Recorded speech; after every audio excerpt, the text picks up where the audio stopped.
Dana, thank you so much for sharing your provisional survey with us and talking us through that survey with your video report. Very helpful to be able to hear the survey articulated in your words, because as I was reading it before watching your video, checking out the HTML anyway, it does read a little bit confusing, at least in terms of how it's presently organized.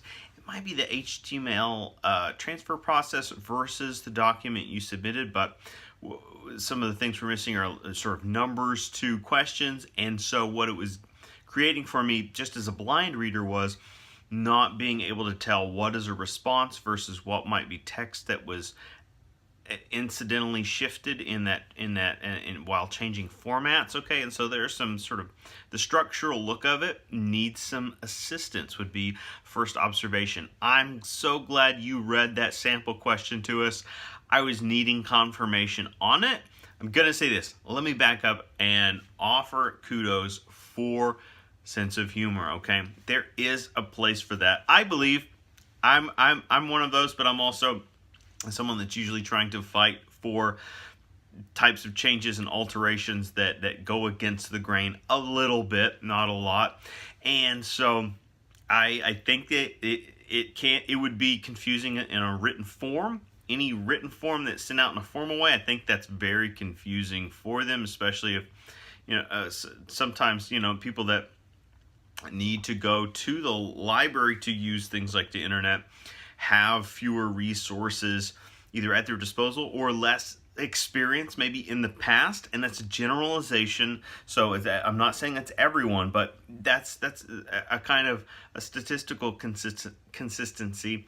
And so if a person lacks exposure, then we get into kinds of information illiteracy, and so just knowing how to interpret when something is humorous is important for us to recognize. So my response would be, the platform where something like that could work, or if not thrive, would be on social media. I see Twitter surveys all the time that are written with a wink and a nod, okay, with a sense of humor, and they're fun, and they're sort of short or pithy or whatever, just as you execute here. And I think when people are on a social media platform, then there's that personality to things, and we're more open to receiving it the right way. Well, let's think back to Stuart Hall and his encoding decoding model. And remember that there are different ways that any individual decodes any given text at any given time. And so, unfortunately, if an organization, especially large ones, giving out something like a paper survey or computer-based survey, then we have to practice maximum clarity. Otherwise, we're likely to confuse the respondents. And then what do we get from that? They'll either avoid the question or answer it, but with uncertainty. And all of a sudden, we're skewing our data sets. So something to look out for, but enjoyed the creativity, enjoyed reading through your survey this week. Thank you for sharing.